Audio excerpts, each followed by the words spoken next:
Hi everybody, this is David from Rite here in Riverside, California. This is our M75R5 machine with some upgrades for 23. Currently this year, it now has a jog feature. So we have speed control on the press, we can turn it almost all the way down, and then we have a jog feature which allows you to have full manual operation of the press. Really cool thing about the jog is that the auto feature has a clock function in what we use as the smart relay, right? And so the clock function determines its rate of closure, how long it stays closed, its opening times and that. The whole clock is interrupted when you hit the jog.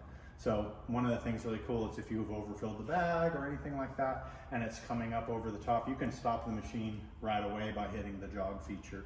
You can always also try it first by turning the speed all the way down. And what we're finding is that we're getting way more juice production out of slower speeds, and in a way it's kind of net more juice in about the same amount of time because you're not having to do the third press.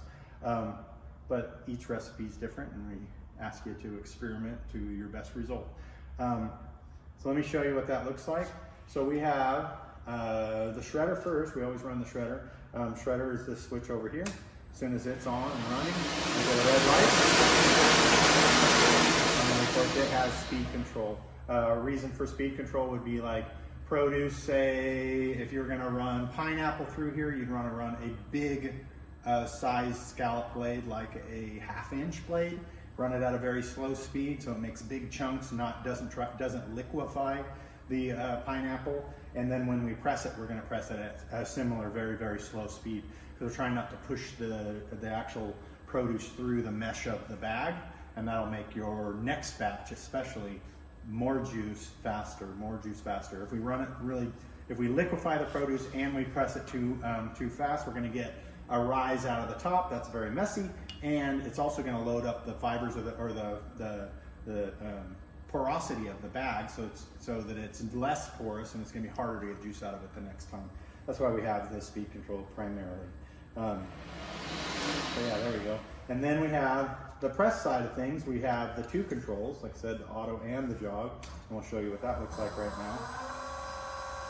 For auto, it's an auto function based on the speed of your press. Right now it's at a full speed. Right here it is at a very creepy crawly speed. You can hardly see the thing run. But it'll come close for a certain duration, then it opens up, it lets the juice wick back out into some of the drier produce, and then it hits it again and it lets drop some more juice. Like I said, the jog function itself is like a manual operation. It defeats the auto function, stops the clock, and then it gives you full manual control.